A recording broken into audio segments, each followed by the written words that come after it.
All right, welcome back to the channel. It's your boy Fanon, and in this video, we're going to be in the 147-pound division where Terence Crawford's trainer, Brian McIntyre, was over in the UK getting ready. I do believe a fight's going to be taking place soon between Liam Smith and Chris Eubank, and he was asked some questions about the fight with Errol, Spence Jr. and Terence Crawford in the rematch. Says some things that were misquoted, so we want to correct what he has said, but also give you some insight on what boxing expert told me about what he sees and a potential worry for Terence Crawford if and when that rematch takes place. Let's talk about that in this video.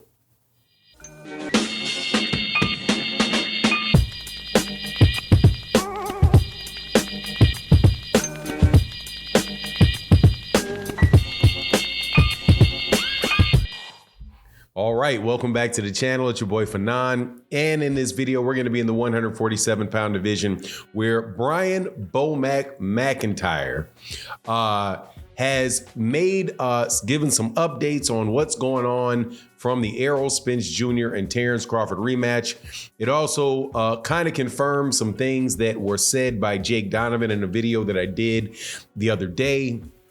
And also some of the risks that could be out there for Terence Crawford, according to some people that I spoke to.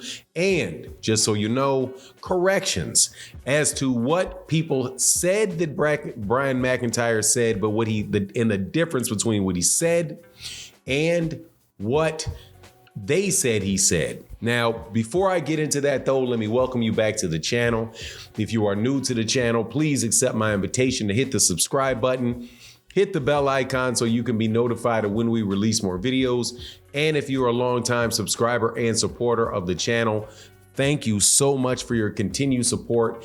And can't tell you how much I appreciate it. Shout out to some of my Terence Crawford people that come by, big supporters of the channel that support Terence Crawford heavy, like my guy Jeffrey Brooks and Chillville. Hope you guys are doing well. I know you guys are Team Bud through and through. Can't wait to talk boxing with you again.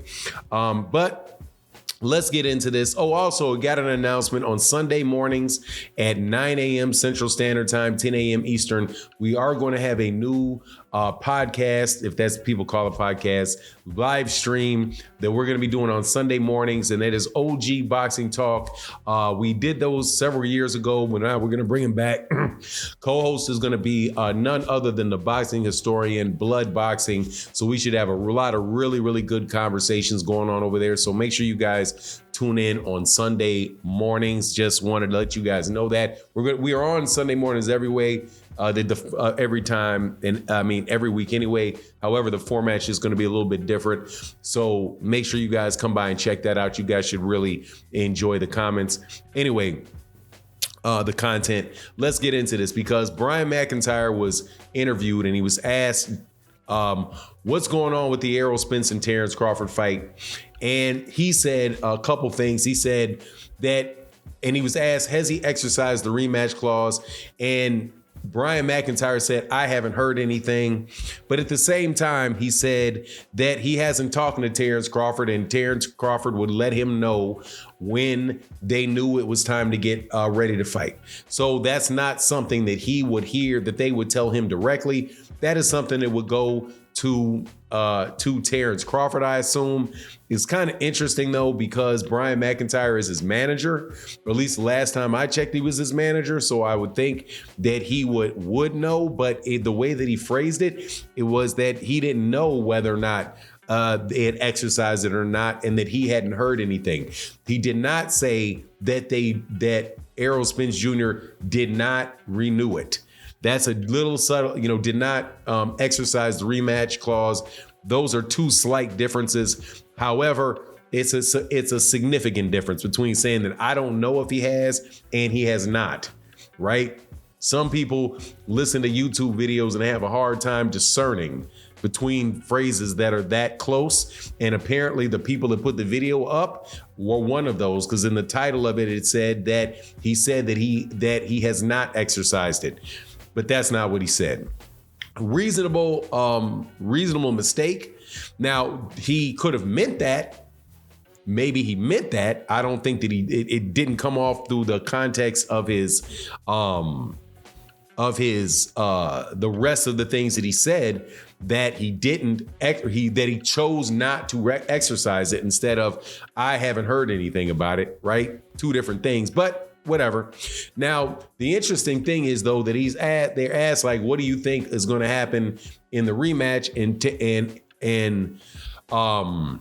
Brian McIntyre says, oh, the same thing or worse. He says, he thinks, he said, we don't know if it's going to be at 147 or it's going to be at 154, but it doesn't matter. The outcome is going to be the same, and it may be worse. Right now, I spoke with somebody and asked them about that. And because, we go back and forth and talk about, what you think is going to happen in the rematch. This particular person was, by the way, the same person that had said that he thought one of the ways that Terence Crawford could beat Errol Spence Jr.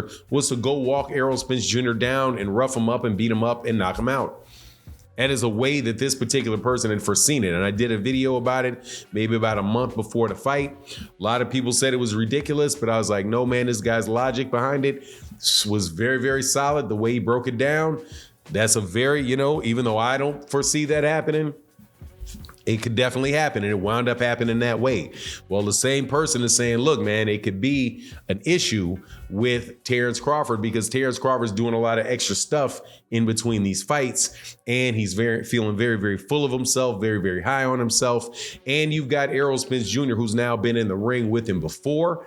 And if the things are the case, if it is true, what Errol Spence Jr. says about, him having hurt his ribs and him, therefore not being able to spar for the fight and just being off because of the weight drain, that Terence Crawford should be very careful, because if those things are true, you're going to be coming in there against a guy that's significantly better than the one that you fought last time. And you have to prepare for that. But if you're in the mindset where you think that it's just going to be a walk in the park, you can run into something, and it get a little bit ugly in there, and it'd be a significantly different fight the second time around, and one that you very well may lose. Because, at the end of the day, it depends on what fighter is walking in that ring. And Terence Crawford wouldn't be the first person ever to really reach the biggest, pinnacle of his career, start doing things like throwing fish fries and parades and taking a lot of interviews and looking for the next fight, like whether it's going to be Jermell or whether it's going to be Canelo, and overlook that he has somebody in there that may have been a little bit under the weather during the first fight and get a completely different guy, a more motivated guy in the second. So there's definitely some things that are like, okay, man, you got to be really, really careful here. Now, of course, I personally would say that I would favor Terence Crawford in the rematch. However, I also would not just count Errol Spence Jr. out. And there's another aspect to it, is that Derrick James has been very good at preparing people for rematches and making adjustments in between fights for rematches that his fighters had. But anyway, just wanted to update you on that. Please let me know what you think in the comment section. And with that, I'm out. Deuces.